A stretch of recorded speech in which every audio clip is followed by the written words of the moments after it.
Hello everyone, this is our tutorial for today ay tinatawag natin na back leg sweep kick, yung pinakita ko kanina. Okay, so first, kung kailangan yung matuto ng back leg sweep kick, ito ay pinaka-famous sa lahat ng martial arts, Hapkido, Taekwondo, Kung Fu, o Karate.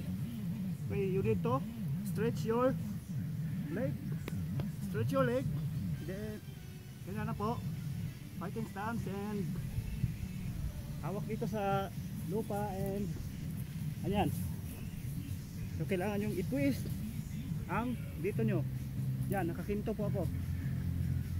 Okay, so 1 and yan. So blocking siya tinatawag na, or blocking, o tinatawag siya sa English na back leg sweep kick. So sweep siya kasi naka-sweep siya ganyan sa floor. Okay? Ganyan, okay.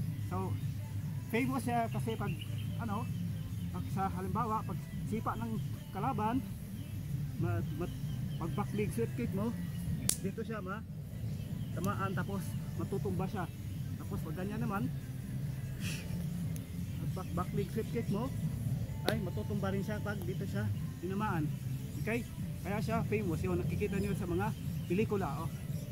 Okay, so fighting stance. 1, ano po? 1 and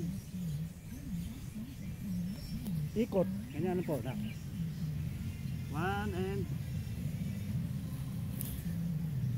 okay, so make sure na kapag ginawa nyo ito ay nakasapatos kayo, kasi pwede rin yung itong back leg sweep kick, pwede rin ganyan sa lupa.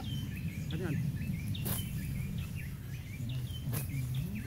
Then jump and yan po, yun yung nakikita nyo sa mga pelikula. Kasi ang pag back leg sweep kick, una dito, tapos make sure na i-twist mo ito, tapos mabilis ang iyong pag ikot at pag sweep sa iyong paa. Ganyan.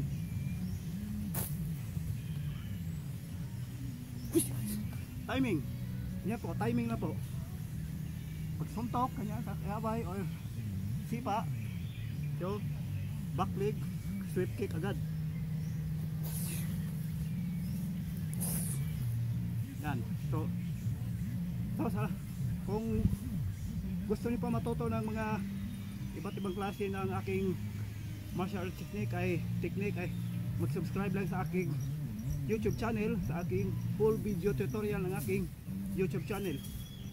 At pwede nyo ring i-slow mo ito kapag hindi masyadong nakakasunod sa aking mga galaw. So pwede nyo i-slow mo para para makuha nyo talaga ang tamang posisyon. Okay, so ako po si Dexter at magbabalik po tayo sa next video tutorial ko. Salamat sa inyong panonood.